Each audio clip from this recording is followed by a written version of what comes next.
हरिओम बंधुओं। गुरु नानक देव जी की एक बात बताता हूँ। गुरु नानक देव जी जब छोटे थे तो जब उनको विद्यालय में भर्ती किया गया, उनका मन पढ़ाई में नहीं लगता था। नानक देव जी जो उनके गांव में साधु संत आते थे, उनके प्रति बहुत आकर्षित रहते थे और उन्हीं के अनुसार अपना जीवन बन जाए ऐसा सोचते थे बचपन से ही। तो विद्यालय में भी वो ध्यान में डूबे रहते थे और अपने साथी छात्रों को भी भगवान का नाम, कीर्तन, ध्यान ये सिखाते थे। तो जो शिक्षक थे वो बहुत ही परेशान हो गए। वो ये सोचते थे कि नानक देव जी तो पढ़ नहीं रहे हैं। तो उन्होंने उनके घर में भी बताया, पर अंततः कोई परिणाम नहीं हुआ। नानक देव जी का स्वभाव इस प्रकार का था कि वो एक परमात्मा के ध्यान में, चिंतन में सदैव डूबे रहते थे बचपन से ही। तो उनके पिताजी ने सोचा कि ये पढ़ नहीं रहा है तो इसको अपने जो खेती है उस काम में लगाया जाए।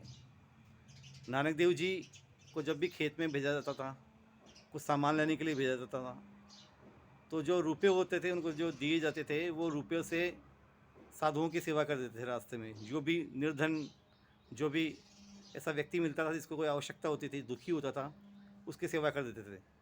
और जब पिताजी पूछते थे कि क्या हुआ, तो बोलते थे कि इस प्रकार से हो गया। तो एक बार उनके पिताजी ने उनको खेत की रखवाली करने के लिए भेजा। फसल तैयार थी और उनको पक्षियों से बचाना था। नानक देव जी खेत में जाके मस्त हो गए, भगवान के ध्यान में डूब गए। उनको कुछ भी पता नहीं रहा।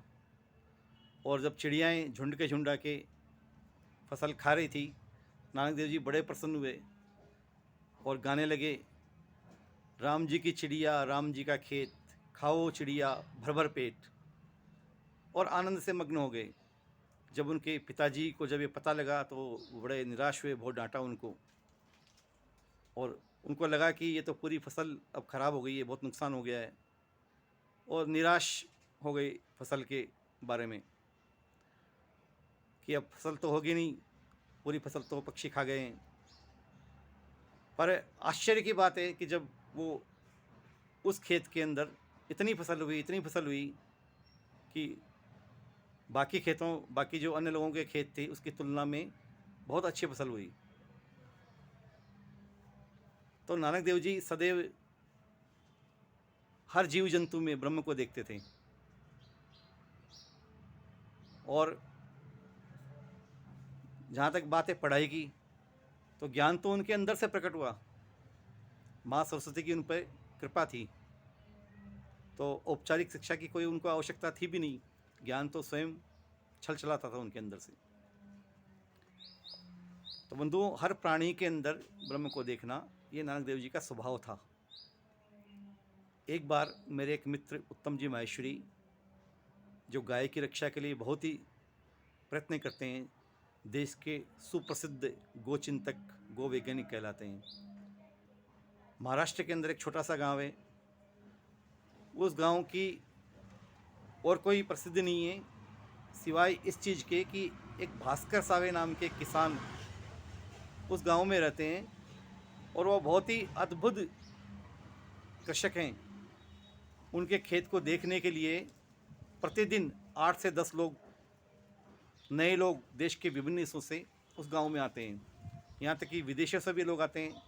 जापान तक से जो वहाँ के श्रेष्ठ जो पर्यावरण वैज्ञानिक हैं वो आके खेत को देख कर गए हैं। तो उत्तम जी माहेश्वरी गए उनके खेत पर, तो हजारों फलों के पेड़, चीकू, अमरूद, आम, और उस समय फल पके हुए थे।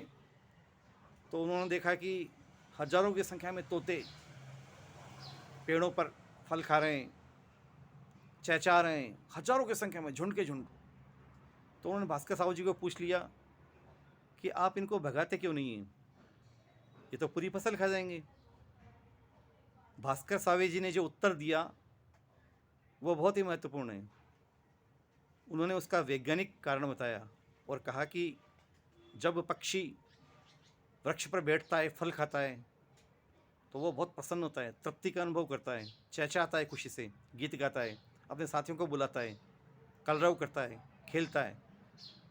तो वृक्ष इतना अधिक प्रसन्न होता है, इतना अधिक प्रसन्न होता है कि वो और अधिक फल देता है, और अधिक फल देता है। इस प्रकार से प्रकृति के अंदर सभी जीव, सभी प्राणी एक दूसरे के पूरक हैं। वो एक दूसरे के विरोधी नहीं, एक दूसरे के पूरक हैं, और एक पूरी एक श्रृंखला बनी हुई है। हम इस श्रृंखला को यदि संरक्षित करें तो ही हमारा पर्यावरण अच्छा रह सकता है। बंधुओं, ये जो है ना कि हम किसी को भोजन उपलब्ध करा रहे हैं, किसी भी प्राणी को, किसी भी जीव को, उसको जल उपलब्ध करा रहे हैं, उसको सुरक्षा दे रहे हैं, उसको संरक्षण दे रहे हैं, इससे वो प्राणी तृप्त होता है, आशीर्वाद देता है, उसकी आत्मा प्रसन्न होती है। और जो उसकी प्रसन्नता होती है ना अपने आश्रयदाता के प्रति, उसकी एक शुद्ध भावना, एक सात्विक भावना, एक प्रसन्नता की भावना जागृत होती है, और वह भावना सौभाग्य लाती है घर में, उस व्यक्ति को सौभाग्य प्रदान कर देती है। यदि कोई व्यक्ति किसी जीव को प्रताड़ित करता है, उसको भोजन तो दूर, उसको भगा देता है, मारता है उसको, तो उसी प्रकार से उसका जो क्रंदन है, उसकी जो पीड़ा है उस प्राणी की, वह उस व्यक्ति के लिए दुर्भाग्य लाती है। तो भगवान ने हमको मनुष्य बनाया है, सब प्रकार से हमको समर्थ बनाया है और बुद्धि दी हमको, तो हम केवल अपना ही ध्यान न रखें, सभी प्राणियों का पालन करना यह मनुष्य का कर्तव्य है। हरि ओम। नारायण नारायण नारायण।